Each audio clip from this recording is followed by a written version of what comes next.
গত 12ই ডিসেম্বর 2025-এ সাতগাছি মোড়ে জননেতা দেবাশিস দাসের 14তম প্রয়াণ দিবসে স্মরণসভা অনুষ্ঠিত হলো। এখানে সকাল 12টার থেকে বসে আঁকো প্রতিযোগিতা এবং সন্ধেবেলায় বস্ত্র ও কম্বল বিতরণ করা হলো। বিচারটা পেলাম না, এটা পরিকল্পিত। যাই হোক, যারা করেছে যা করেছে, ওপরওয়ালা যদি তাদের ভালো লাগে ভালো থাকবে। কিন্তু একটা কথাই বলবো, একটা ভালো মানুষকে কেড়ে নিয়েছো, কিন্তু আমাদের মনে তিনি বেঁচে আছেন। আমি মনে করি না দেবদা চলে গেছে।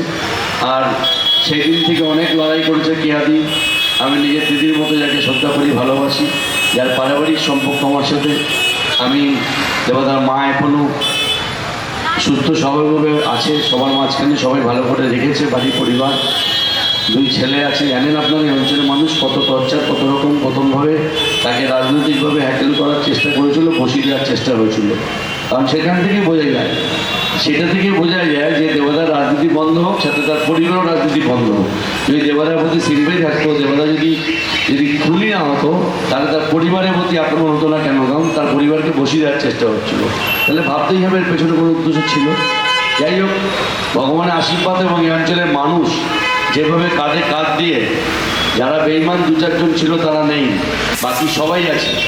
সময় অসময় দুঃসময় বলে একটা কথা আছে। এবার স্মরণে আমরা উৎসর্গ করেছি, তাই বিভিন্ন ব্যক্তিত্বরা তারা আসবেন মঞ্চে। এবার স্মরণে তারা কথা বলবেন এবং সাথে সাথে আমরা শীত বস্ত্র আমরা প্রদান করব।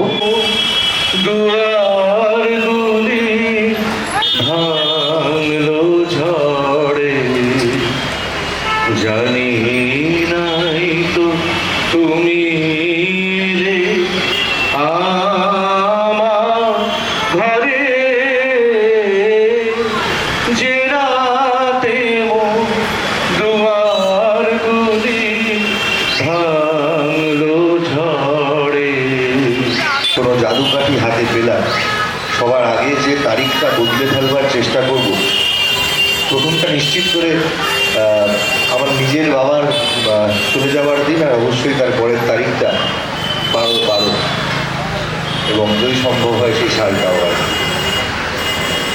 এই তারিখটা সম্পর্কে কিছু বলতে আসা বড় কঠিন, খুবই। কারণ আমি যে সময়ে দাঁড়িয়ে রোদ ঝড় জল বৃষ্টিতে কখনো ভেবেছিলাম যে রাজনীতি করব, সংগঠন করব, কারোর জন্য চিৎকার করব, কারোর বিপক্ষে চিৎকার করব, সেই সমস্ত ক্ষেত্রে যে মানুষটা জীবনী শক্তি হিসেবে দাঁড়িয়েছিল তার নাম দেবাশিস দাস। আমাদের মধ্যে জীবিত আছে, তাই নাহলে আজকে এত মানুষ শুধুমাত্র দেবাজার জন্য বসে নেই। আমাদের এখানকার নেত্রী, রাজ্যের নেত্রী হয়েছে কেয়া দাস, আপনাদের পৌরমাতা। তিনি সবাইকে একত্রিত করে আজকে বাচ্চাদের মুখে হাসি ফোটাচ্ছেন দেবাদার উদ্দেশ্যে, অঙ্কন প্রতিযোগিতা করিয়ে এবং আঁকা, এবং বাচ্চাদের এবং বয়স্ক মায়েদের গায়ে কম্বল দেওয়ার জন্য। আমার থেকে বয়সে অনেক ছোট, তাও আমরা মনে করি দেব আমাদের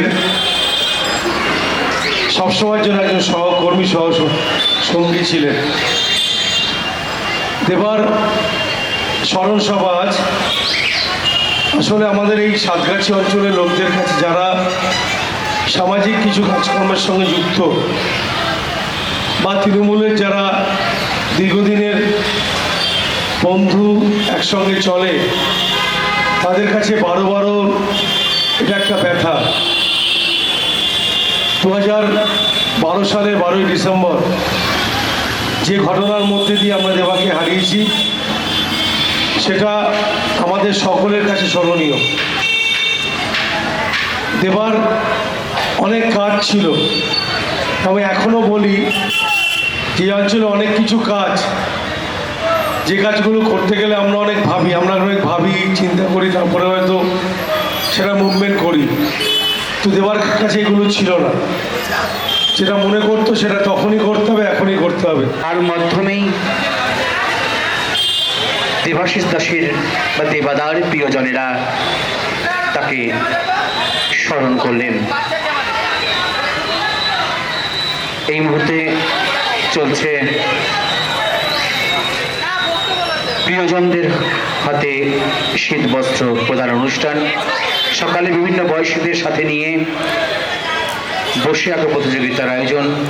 রংতুলিতে মুহূর্তগুলি রঙিন হয়ে উঠেছিল। যদিও দিনটি আমাদের প্রিয় মানুষটির জন্য আজ হয়তো তাঁর যারা প্রিয়জন তাদের কাছে সাদা কালো, তবু রঙিনময়তায় দিনটিকে উদযাপন করা। তাদের হাতে যারা কৃতি বিভিন্ন গ্রুপের, ইতিমধ্যেই সেই পুরস্কারগুলি তাদেরকে তুলে দেওয়া হয়েছে সফলদের হাতে। আমাদের বসে আঁকো প্রতিযোগিতায় যাচ্ছিলেন তার সিদ্ধান্ত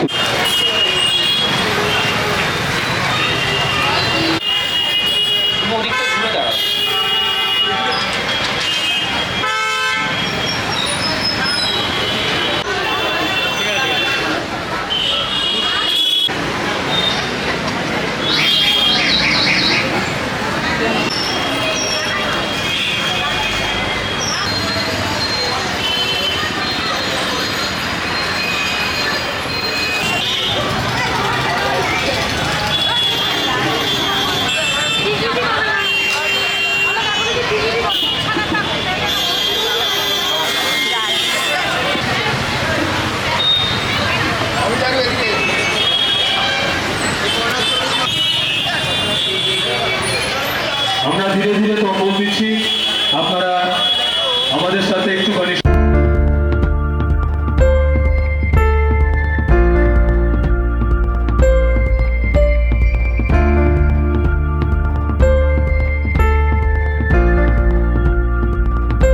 আজকে 12 তারিখে 12ই ডিসেম্বর। আজকের দিনে একজন বিখ্যাত, যিনি রাজনীতির জগতে